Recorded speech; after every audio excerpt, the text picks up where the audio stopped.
അങ്ങനെ വിഴിഞ്ഞം തുറമുഖം ആഗോള തലത്തിലേക്ക് ഉയരുന്നു. വിഴിഞ്ഞം തുറമുഖം ആഗോള തലത്തിലേക്ക് ഉയരുമ്പോൾ എന്താണ് സംഭവിക്കുന്നത്?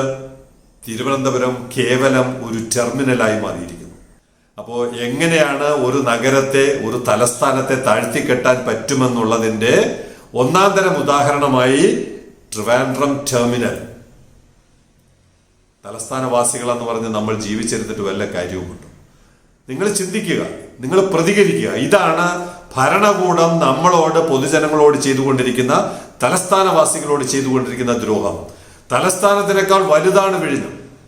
ജില്ലയേക്കാൾ വലുതായി മാറുന്ന ഒരു ഗ്രാമം.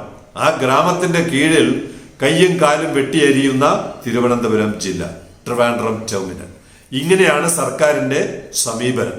ദയവേത് നിങ്ങൾ സർക്കാരിനെ ആക്രോശിക്കരുത്, ആക്രമിക്കരുത് എന്നൊന്നും പറയരുത്. ഇത്തരം കാര്യങ്ങൾ ഞങ്ങളുടെ തലയിലേക്ക് തീകോരിയിട്ട് തരുമ്പോൾ ഇതല്ലാതെ പ്രതികരിക്കുവാൻ വേറൊരു പ്ലാറ്റ്ഫോം ഇല്ല. ഒരു മെയിൻ സ്ട്രീം ചാനലും മീഡിയയും ഇത് ഏറ്റെടുക്കില്ല എന്നുള്ളത് കൊണ്ടാണ് ഇത്രയും ഗൗരവത്തോടെ, ഇത്രയും ശക്തമായി സേലിംഗ് കമന്ററി ഈ വിഷയം അവതരിപ്പിക്കുന്നത്.